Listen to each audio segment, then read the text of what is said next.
going on, y'all? I know this is my Madden slash 2K channel, but I want to try something new. I have another channel where I do unboxings and stuff like that. But over here, I feel like this guy's gonna give you guys more benefit because this is a Madden channel. You guys know we get a lot of Madden glitches, a lot of stuff that happens when we're guys not at home. So I have an unboxing video for you guys that you guys are really going to enjoy. Oh, my name is Bree. So you guys.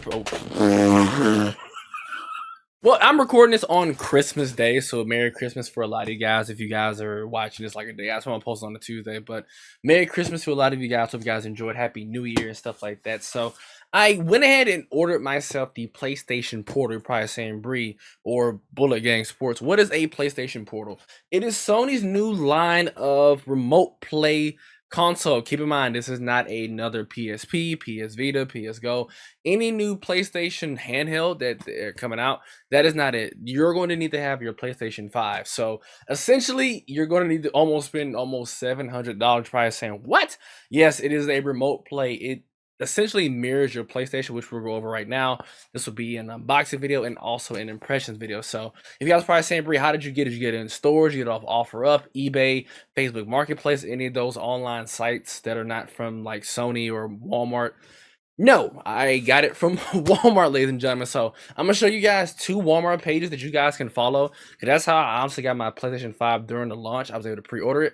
So what you need to do is follow those pages. Make sure you guys have your Amazon, Target, Best Buy, Walmart, Costco, whatever usually sells electronics like this. You want to make sure you already have everything set up. So you want to follow those pages because they will tweet out live. You click on the link or just go to the website of the retailer and just type it in and just get it there ASAP, because it is essentially selling fast like hotcakes. I work at Walmart, and this is a very similar box when the PlayStation 5 or PlayStation 4 controller. So I work in a warehouse. I'm very familiar with this box. A little surprising because it says quality 2, but it should say 1. But I'm assuming this is how whenever they start shipping them in stores, this is what the box should look like. So I got my handy dandy box cutter. We're gonna flip the camera around. I'm gonna use the desk. This is kind of like new for me doing this with this camera, and we're gonna see unbox the video for the unbox the PlayStation Portal for the first time. I'm gonna flip it upside down so you guys can actually see. I got my keyboard and stuff like that you guys can actually see, which is actually pretty cool. So this is how people be doing their unboxing videos. So essentially, I had to flip it upside down because that actually has my address and my personal name. You know, some of you guys who actually watch me do know my own personal name, ladies and gentlemen. I'm struggling to get this motherfucker to open up. So, all right. So this is essentially what the box will come in if you somehow are lucky enough to get it from Walmart, ladies and gentlemen. So this is essentially how it looks. Looks pretty cool, ladies and gentlemen. The PlayStation Portable. I seen PlayStation Portal. I'm sorry. Seen a lot of videos of this online, and I've been actually meaning to get my hands on this because I was very hesitant on picking it up for a retail price of $199. A pretty steep price, boys. So let me go ahead and get my thumbnail for this, and then we're gonna go from there. So it's gotta flip it the other way. I was gonna have to read it off my monitor. So sorry, messed up the first time. So this is how the back looks. Technically the side. It only works on the PlayStation 5, which honestly kind of sucks the most because some people still actually own a PS4, and it would be nice. But like I mentioned before, you're going to need a PlayStation 5, ladies and gentlemen. So I also got a couple of series which we'll go over here in a second. But we're going to go ahead and actually unbox this bad boy right here. How you guys been? Let me know what you guys get for essentially Christmas, ladies and gentlemen. So yeah, this is going to be pretty fun. I don't have no nails, and I don't really feel like using the knife. I actually do want to keep this box. So essentially we're going to do a little talking. I have watched a lot of reviews, y'all. So when it comes to bad boy here, okay, so okay. Bam. So that's essentially what the box will come out. Ooh-wee. So the main reason why I'm using this for the Madden channel, for a couple of reasons why. So that's actually what comes in the box as well. Pretty nice and kept and taken care of. So like I mentioned before, guys, if you guys especially with Madden, which I feel like I have it upside down, if you guys are ever ooh, this bad boy looks and feels nice. So this is essentially how this bad boy looks, ladies and gentlemen. So obviously they have the cover here, ladies and gentlemen. Ooh, that screen look good. We'll leave it right there just for now. So I'm gonna do a little bit of a comparison for you guys. I'm gonna be honest with you guys. When you look at a PlayStation controller, for me, I've owned a PlayStation the DualSense Edge since February, March, ever since income tax. and I have not went back to the original um PlayStation 5 controller. Personally, I think this is one of the worst controllers I've ever used when it comes to durability, because I have the input here where you put your headphones. When it's like my second or third time replacing them, because sometimes the audio will just mess up when I do my videos. Probably say you use Bluetooth headset, I know, but when I do my recordings for gameplays or my walkthroughs or live streams, and I need to have people in my party, this cannot be messed up. So and also the analogs have been messed up before. I don't throw my controller anymore. So but the DualSense Edge is what I'm accustomed to, because for one, the comfort of it, the DualShock, the analogs feel really, really good. The triggers, you can be able to control how the travel distance is actually really good with that. But with this, it's like going back to this. Now I wish it was also another colorway you can do: red, green, blue, something like a Nintendo Switch, ladies and gentlemen, that I actually do own right here. So I do own a Nintendo Switch. So I know they got the Steam Deck and stuff like that. I do own the OLED. So this is honestly one of my most anticipated systems, I think, probably in a very long time. Let's go ahead and take this bad boy off of here. Okay, so we have our, like, this is the power button. Can we turn it on? Do we need to charge it? And we have, like, this is like a connection, I'm assuming. At your volume button, like you have your input. Probably can't see it. I don't want to mess the screen up because my hand's a little glossy right now. But you guys can see right here, you have your little USB Type C and your analog inputs. So I'm assuming this is going to be, let me put this bad boy right here. And what we're going to do is put this here. Like, this is going to be the charging cable, ladies and gentlemen, which is probably very similar to the one I actually have here, which is for my DualSense. I just plugged it in right now. I'm gonna be charging, so give us a little minute to get adapted, and then we'll go from there. All right, so like it was about 60%. So in reality, ladies and gentlemen, it is simply worth the $200. Where we're actually going to find out. So surprisingly enough, there's nothing you can plug to the wall. This is like a USB Type C. I know I can use it for my iPhone charger, so I have an extra cable because I know I use it to charge my watch. So I can essentially use this to power this on now, which once we get this stuff settled, we'll go from there and we'll make our adjustments.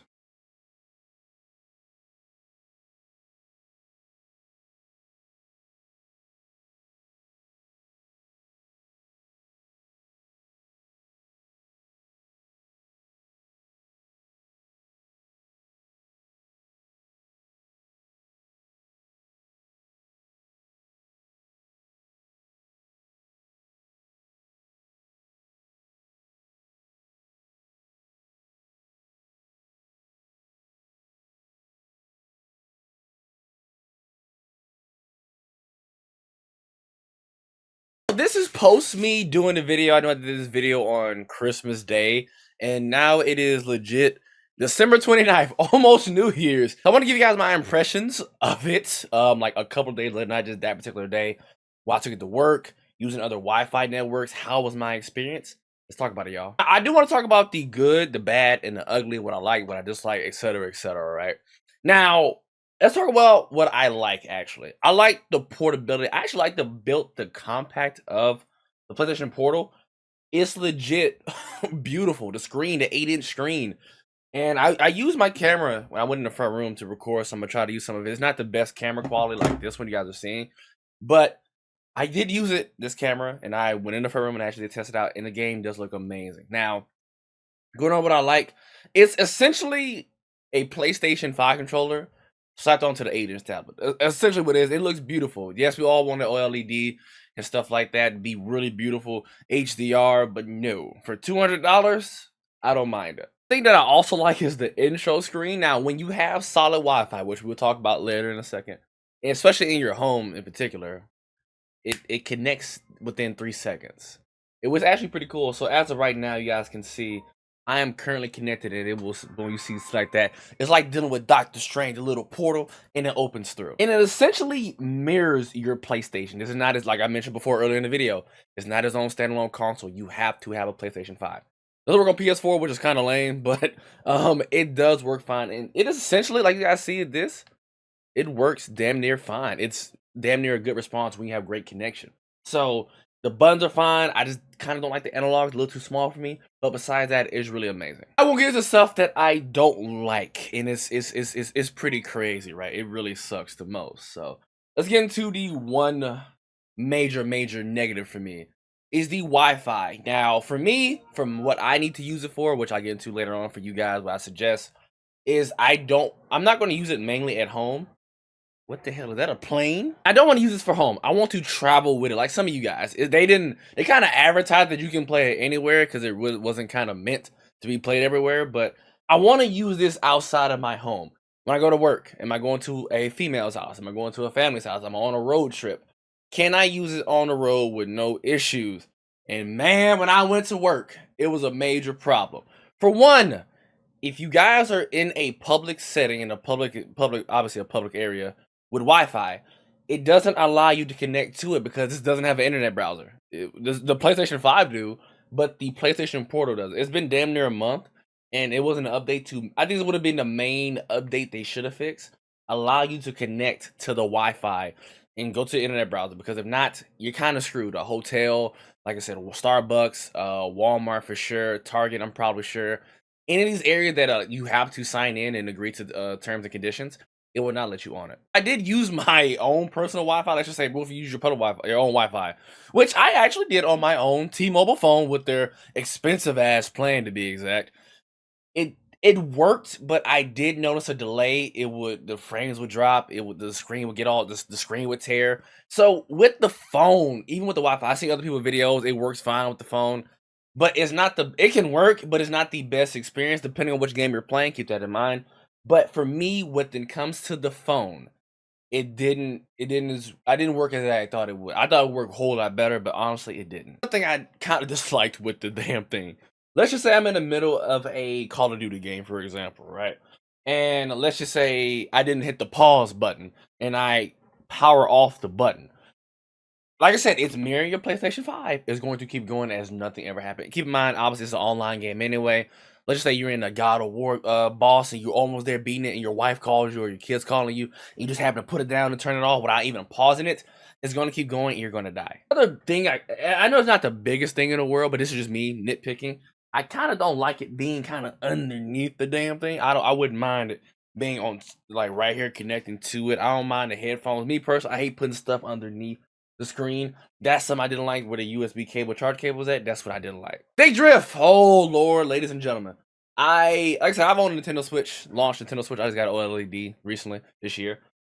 And once again, this is just me speaking. I think that I would have rather them put more money into the controller, into the analogs, being able to replace them. Because if your controller, whatever reason, your analogs messes up, your whole PlayStation Portal is screwed. You have to either have to buy another one or sit and go get it repaired. So I've been using the PlayStation, the DualShock Edge, for this entire year, and I have not went back to it. And it's not the end of the world. It's just me getting used to it. But I kind of wish it was that DualSense Edge, which made it a little more expensive, but the DualSense Edge experience cannot stream. Now, if you're one of those guys who actually have the PlayStation Premium service, the maxed out one, and you have the PlayStation Now, you cannot stream none of those games. You can play them if they're able to be downloaded, but you cannot stream it, which kind of sucks, and it kind of defeats the purpose of actually owning that, if you guys are going to want to do that. But for me, I do own a system. As you guys can see, I do have Heavenly Sword, which is a pretty solid PS3 game, you guys can see. That's known as Wild Card Football. This is actually a game that you can actually stream on the PlayStation Now, but you can't play it. So if you want to be on the go, it's not going to work. Bluetooth. Nah, I really don't give two craps about Bluetooth, to be honest with you guys. I'm turning the thing down. I don't want to hear none of that. Bluetooth, I don't really care because I do own wired headsets for majority of my headsets. I do own the Astro 850s and some 820s, but I would love to use my AirPods on these if I was in a public setting, I was at work. But essentially, is not it's not the big word with me. But I know a lot of people complain about Bluetooth, which I can agree. If you don't want to use your regular headsets, you don't want to carry no big ass headsets. You use the Apple. I don't know if the Apple headphones, if people still even use Apple headphones. I don't think they're going to work, but it's just something that people was complaining about, which is the Bluetooth, which I can agree. But me personally, I didn't care. I play with the speakers anyway. Now, when I looked at a lot of these reviews of these videos, and a lot of people seem not to talk about this, is they especially the main two things. Well, three, but the main two for now. You want to make sure all of your games, or if not majority of games that you're going to play on this bad boy, is going to be digital. So have a digital system, or your ass is going to have need at least a terabyte hard drive. So have all your games digital. Because for me, for example, I'm just going to give you guys an example. I have a lot of games that are disc and digital as well. And a lot of people may not have a catalog like me when it comes to gaming. Like I said, I do have a lot of games, y'all, that I do play, and I am a gamer. I just haven't had a chance to finish because I'm being a Madden content creator. But this here, if you just simply look at this, and this is just my 3 games, and have digital games plus the PlayStation catalog, which have more games, it's gonna suck because if I'm not at home, I can't simply switch the games out. Thing as well, make sure you guys are gonna have a maybe a 2 terabyte SSD, 4 terabyte. I know it's more cheaper now than when they first released it for the PlayStation 5. Make sure you're gonna have that, because if you're gonna be playing these games, you can do it. You can also download it from the portal, which is actually pretty cool. Now, but if you don't have updates, and if you don't have the PlayStation Plus service, it's not going to auto update for you. So just keep that in mind, guys, doing it. Did happen to test out it's not a sponsored video, by the way. I did happen to test out the T-Mobile Wi-Fi 5G while I was in the front room, so I didn't use my main Wi-Fi here. I used this, and it was actually a pretty solid experience. So it actually did do the job when I was actually doing it. So but the negative downside to that, guys, is that if I want to go to other people's houses, or if I'm traveling on the road, you can't put this on the road.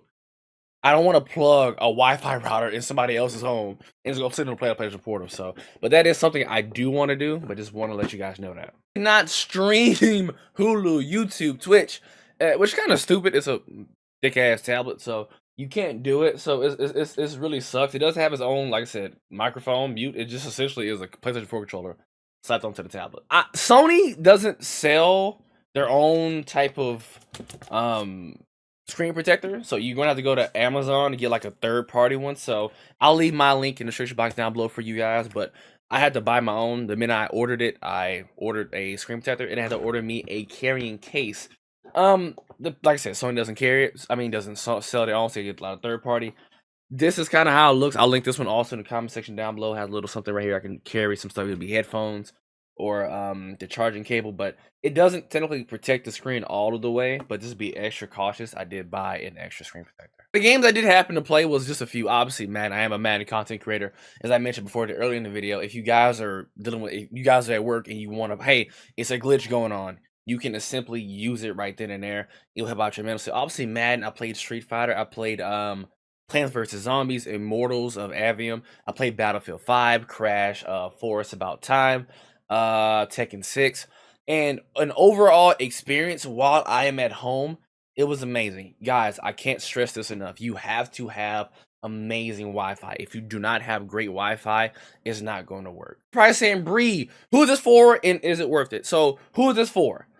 For people who have a family, you have a needy girlfriend, and if you travel a lot. But as I mentioned before, everyone's experience is different, by the way. But when it comes to that last part, when you travel a lot, if you're not going to have good to great Wi-Fi, because everyone's not going to have that, you're not going to have the best experience possible. Now, when I did happen to play Call of Duty, it wasn't bad. It was decent enough. It's just an adjustment period for me.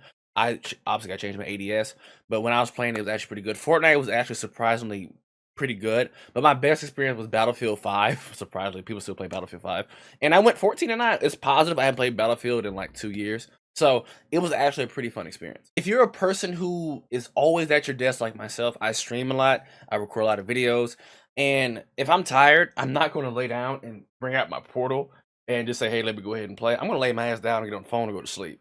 So that's why I say I kind of regret buying this, because for my use, from what I've seen, experience on the go, has been worth it. It's laggy. It's going to end up cutting off, or the Wi-Fi is not too strong sometimes. So it's too inconsistent for me. I would rather have a standalone console that can at least allow us to play this. I'd rather play a memory. I rather have memory cards, stuff like that, just to even get it to work. Is it worth the $200? If you're in those brackets I mentioned before, I'm going to say, for me, for my use, I kind of wasted my money. But if you were one of the other people who have better Wi-Fi, can actually get it on the go, you want to play in your front room, or in the room with your wife, or you want to go take a use a bathroom, you can use it. It works fine. I use Ethernet in my experience when I was happened to using this. I'd never use Wi-Fi on my PlayStation 5. And also keep in mind, guys, the Portal, remote play has been been around for a very, very long time. So hope you guys enjoyed this impressions video and also unboxing. I love you guys, man. I'm out. Pete, let me know what you guys think about it. Comment down below.